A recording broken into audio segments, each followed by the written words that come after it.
Welcome to Chapter 9 of Class 10 Science, Light, Reflection and Refraction.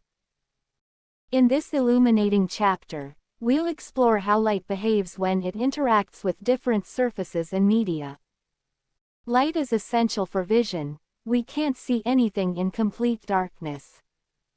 When light falls on objects, it gets reflected, and this reflected light enters our eyes, enabling us to see. We'll study two main phenomena: reflection, where light bounces off surfaces, and refraction, where light bends when passing from one medium to another.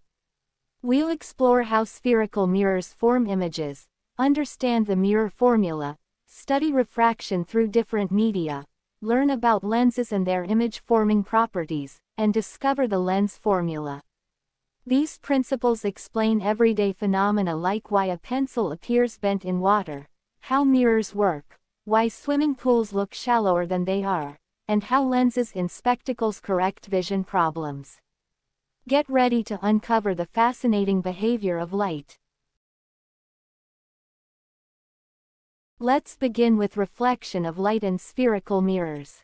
When light falls on a highly polished surface like a mirror, most of it gets reflected following two fundamental laws. The first law states that the angle of incidence equals the angle of reflection.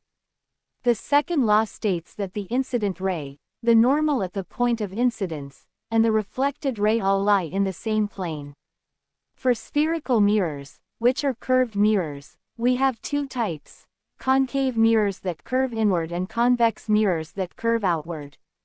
Concave mirrors converge parallel light rays to a point called the principal focus, while convex mirrors diverge parallel rays, making them appear to come from a point behind the mirror. We have specific terminology for mirrors. The pole is the center point, the center of curvature is the center of the sphere, the radius of curvature is the distance from pole to center, and the focal length is half the radius of curvature. Understanding these basic concepts helps us predict how mirrors will form images. Now let's explore how mirrors form images in detail. The nature, position, and size of images formed by spherical mirrors depend on where the object is placed relative to the mirror's focal point and center of curvature. For concave mirrors, if the object is beyond the center of curvature, we get a real, inverted, diminished image between the focus and center. When the object is at the center, the image is also at the center, real, inverted, and same size. If the object is between the focus and center, we get a real, inverted, enlarged image beyond the center. When the object is at the focus, the image forms at infinity. Most interestingly, when the object is between the pole and focus, we get a virtual, erect, enlarged image behind the mirror. This is how shaving mirrors work. Convex mirrors, on the other hand, always form virtual, erect, and diminished images regardless of object position, which is why they're used as rear-view mirrors in vehicles. They provide a wider field of view. To locate images accurately, we use ray diagrams with special rays that follow predictable paths after reflection. To work with mirrors mathematically, we use the mirror formula and magnification formula. The mirror formula is 1 v plus 1 u equals 1 f, where versus is image distance, u is object distance, and f is focal length. We must use the Cartesian sign convention. All measurements are from the pole, distances to the right are positive, to the left are negative, heights above the principal axis are positive, below are negative. For concave mirrors, focal length is negative, for convex mirrors, it's positive. The magnification formula m equals v u tells us about the nature and size of the image. If m is positive, the image is virtual and erect. If negative, it's real and inverted. The absolute value of m tells us if the image is enlarged or diminished.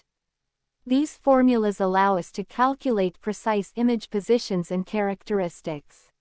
For example, if an object is 15 centimeters from a concave mirror of focal length 10 centimeters, we can calculate that the image will be 30 centimeters in front of the mirror, real, inverted, and twice the size of the object.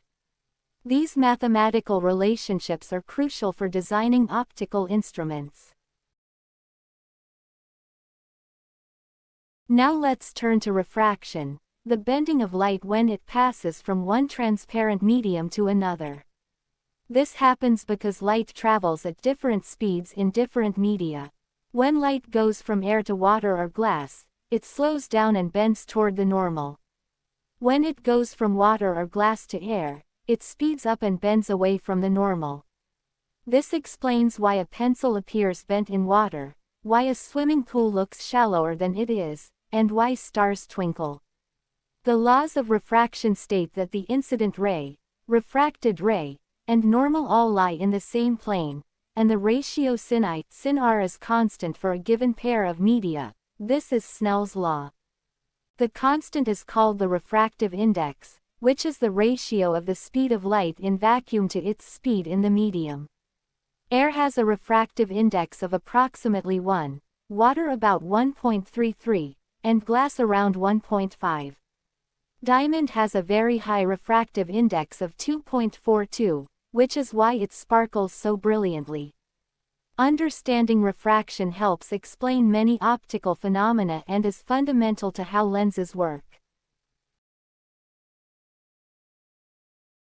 The refractive index is a crucial concept in understanding refraction. It's defined as the ratio of the speed of light in vacuum to its speed in the medium. This means light travels fastest in vacuum at 3 × 10⁸ meters per second, and slower in other media.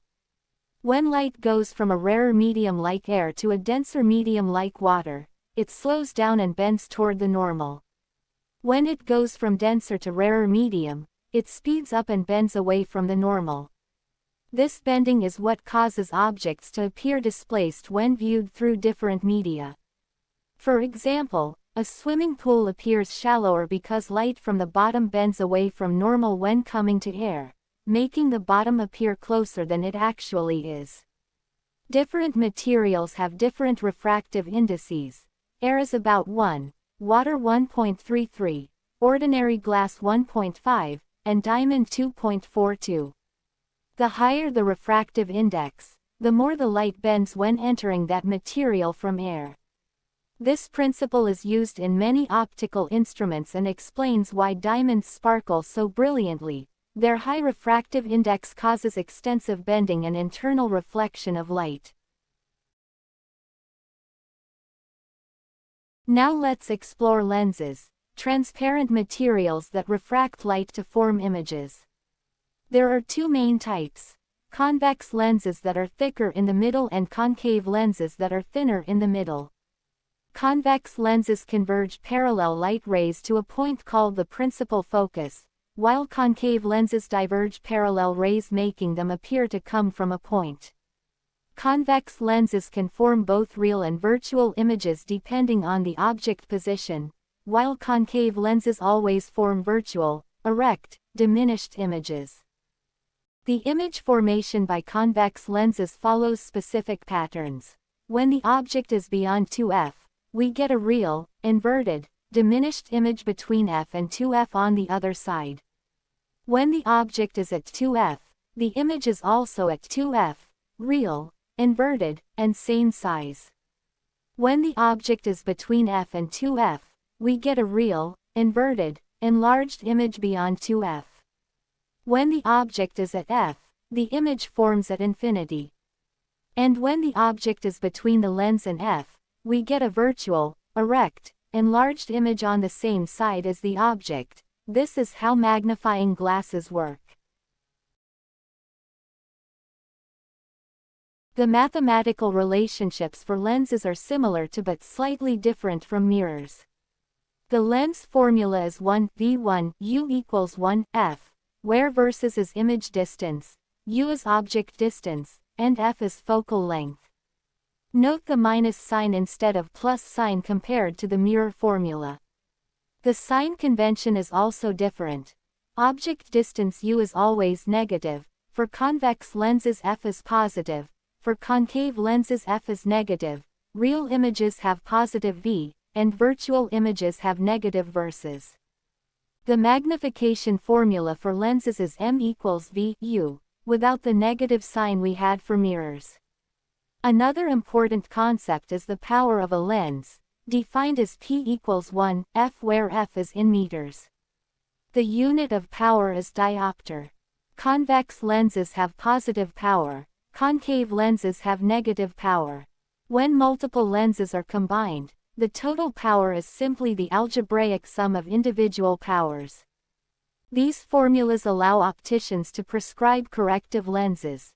For example, a plus 2D lens is a convex lens with focal length 0.5 meters, while a minus 2.5D lens is a concave lens with focal length negative 0.4 meters.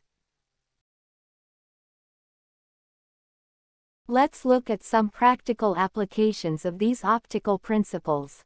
Concave mirrors are used in shaving mirrors because when your face is between the pole and focus, you get an erect, enlarged image. They're used in searchlights and vehicle headlights with the light source at the focus to produce parallel beams. Large concave mirrors are used in solar furnaces to concentrate sunlight for high temperatures. Dentists use small concave mirrors to get magnified views of teeth.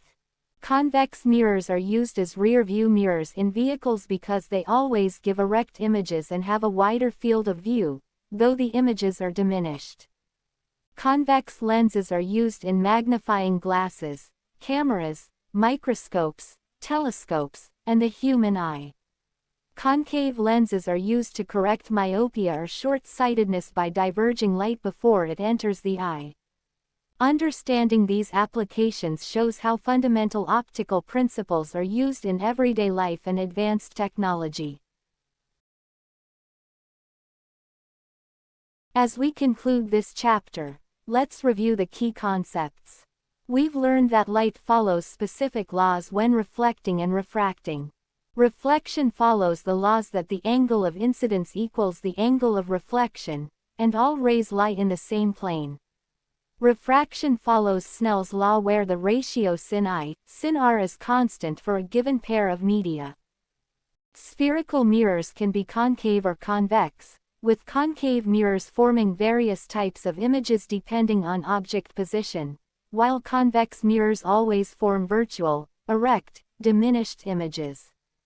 Lenses can be convex or concave, with convex lenses forming real or virtual images depending on object position, while concave lenses always form virtual, erect, diminished images.